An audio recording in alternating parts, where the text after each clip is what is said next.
Welcome to the mindset part of this program, just the overview that I just want to speak to you a little bit about why it's so important for us to have a balanced mindset if we're ultimately going to achieve our state of health, our ideal state of health.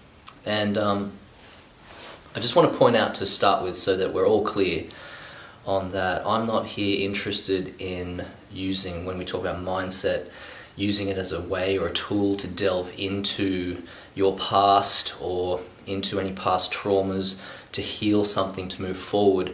I'm actually of the belief of that we don't have to delve into our past to create the future that we want to have.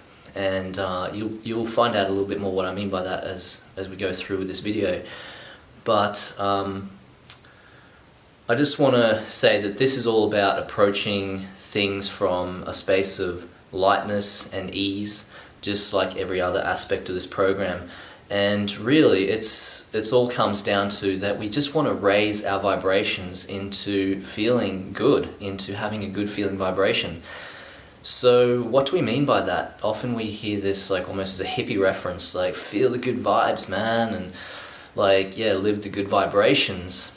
And that there is actually a little bit more scientific than it may seem at first, that there is such an amazing truth to that our vibrations have an effect. And I actually want to illustrate this by referring to a study by a Japanese scientist back in 1994 who conducted a study. His name is Dr Emoto.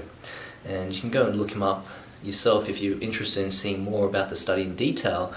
But what he did was he wanted to test and measure this concept and this principle that is usually considered very airy-fairy, that our mind and our thoughts and the vibration that we offer emotionally has an impact on our environment and on our outer world. And so what he did in this study was he took a series of jars and he filled them all with the same water. Then what he did after that was he labeled each of these jars with emotions ranging from negative ones such as hate, fear, loathing, disgust, anger, really negative emotions, to positive emotions such as love, joy, helpful, happy, beautiful, bright, and so forth. And then what he did was he got a group of people to put their emotions onto this jar, so to project their feelings onto this jar based on what was written on the label.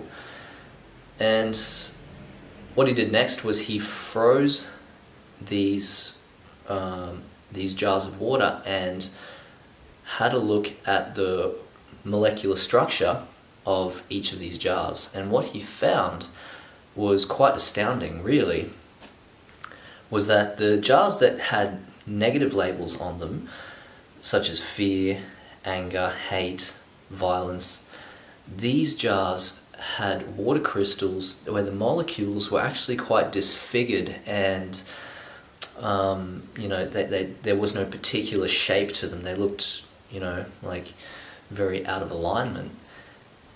As opposed to when he looked at the water crystals, the molecules of the water that had the good vibrations projected onto them, these water molecules were formed in these perfect snowflake-like crystal structures, each one different from the other. And he did a whole bunch of other studies as well to show how he could change the vibration of polluted water with a group of monks projecting their loving energy onto it into non-polluted water. And so quite phenomenally, obviously, what he went to prove was that our feelings that we carry and our own personal thoughts that we emanate onto the world actually has an effect on the world itself. So with this in mind, thinking about us for what we're doing here is, so not only that, imagine the impact that our thoughts have on water outside of ourselves. Imagine what impact it has on the water within ourselves, thinking that we are over 70% water, and every cell in our body ultimately is its own pool of water. So I want you to have a think about that for a moment, of how important it really is in what vibration are we carrying around, what thoughts are we projecting, not only out into the world but onto ourselves, which is really reflection, as you may come to realize, or may already have come to realize throughout your life. So yeah,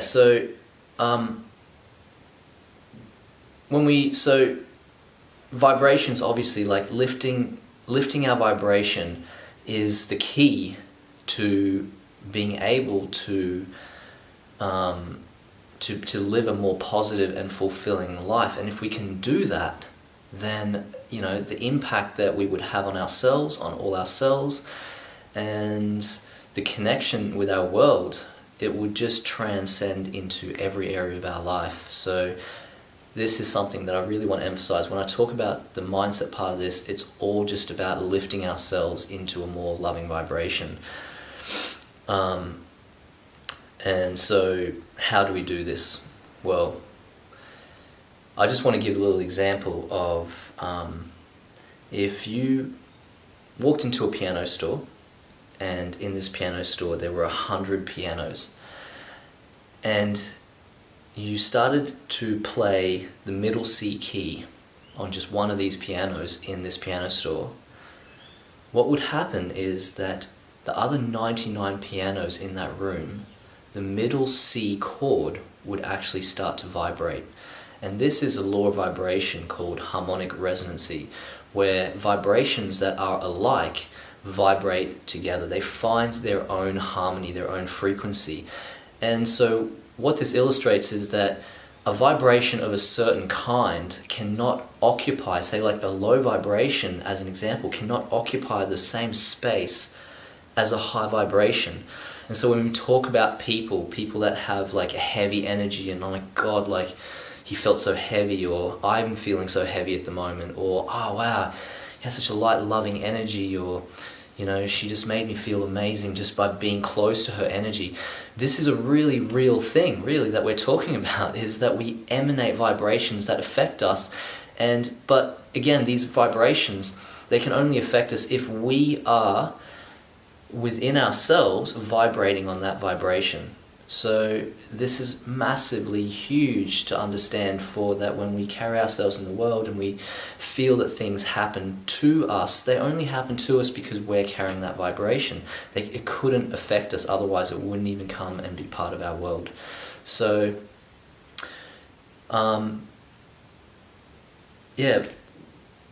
vibrations with lifting our vibration.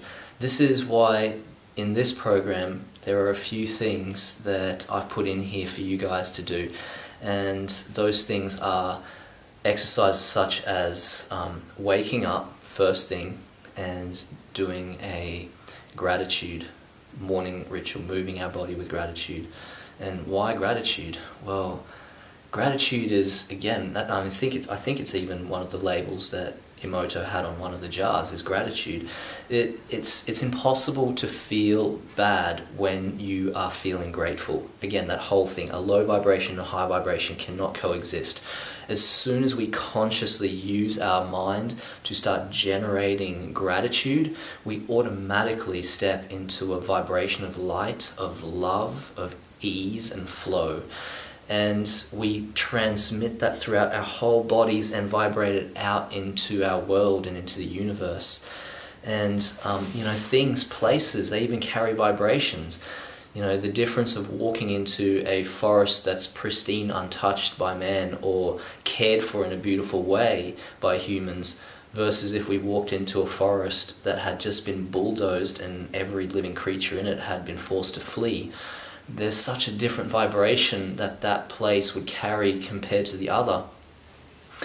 I just want to share a short story on just how that carries through. Was when I was 21, I was backpacking through Europe with my dear friend Patrick from Sweden, from who what we grew up together.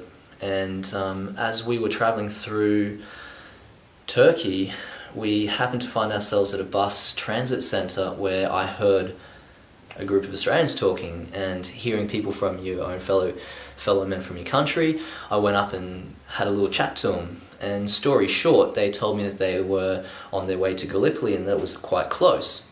Now, having not grown up in Australia, I didn't actually know much of anything about what Gallipoli was, or I'm not really one to follow the history of war, so I hadn't really heard of it except for when they mentioned the word that there's an Anzac memorial there that they're going to visit. And I thought, well, I know the Anzacs, I've heard of that, and it's something very traditional in Australia. Anzac, we have our Anzac anniversary, so I thought, okay, well, it seems we're close by. I asked Patrick, is it cool if we go check out this memorial and just pay our respects? And he was absolutely fine with that. So off we went, and as we were approaching, it's this most pristine, beautiful coastline with just the bluest water. And so we were there in the middle of July, like super hot European winter. And as we get off the bus and we're walking toward the Anzac battle area, I was just like so excited about like looking at this water, going, we hadn't been for a swim in a while, we'd been traveling inland. I was like, man, I can't wait to jump in this water. And we were so excited, filled with all this like uplifted energy of like going for a swim in this beautiful ocean. And then something happened where all of a sudden I just went from this state of positive like excitement to just like this solemn heaviness just passed all through my body. And in the middle of this heat, with sweat beating off my skin, my whole body was just filled with goosebumps all over. And I had no idea, and this is before like I had any idea about vibrations affecting anything or done any research into this. And I was like, whoa, like I just didn't know what had come over me. I just felt all of a sudden really like a heaviness, like an immense grief come over all of me. And I had no idea what was going on. I looked over at Patrick, who had gone silent as well. And as I just look over at him, I see his face. It's almost gone a little bit pale. And I'm like, hey man, like, do you feel that too? And before I could almost end my sentence, he was welling up in tears. And what I didn't even know at that point yet, but we learned from reading all the plaques at the memorial and reading the story of Gallipoli, was that we were standing on ground, on soil, of where 130 boys and men, ranging from the age of 16 to 26, mostly, had died, and had died in close combat, mostly using bayonets. So, and that's just an example. And obviously I'm not saying that to put any fear into you, because that's the last thing I want. This is all about lifting our vibration, but to emphasize how important it is for us to manage our vibration, because it starts from ourselves, to carry a positive vibration and bring that out into the world by doing these things, by doing our gratitude AM morning rituals, morning and evening rituals, by eating foods that we know carry our vibration, that have grown under the sun or and in the soil preferably. Taking the time to think about our food, to tune into the feeling before we eat, of having a thought of where our food came from, of having that thought for the animal, the vegetables, the hands that actually cared for this food before it ended up on our plate. So yeah, all in all, what I want to say here is that this is all this mindset and the tools that I'm going to offer you guys throughout this program. They're all just about aligning ourselves with a high vibration, so that our outer world and inner world can be the most harmonious, beautiful place to live as possible. Because at the end of the day, we're all just here to love our lives and and share that into our world. Yeah, so I'm really excited about us moving forward on this journey together, and I really sincerely hope that you enjoy the mindset high vibration exercises throughout this program. Thank you.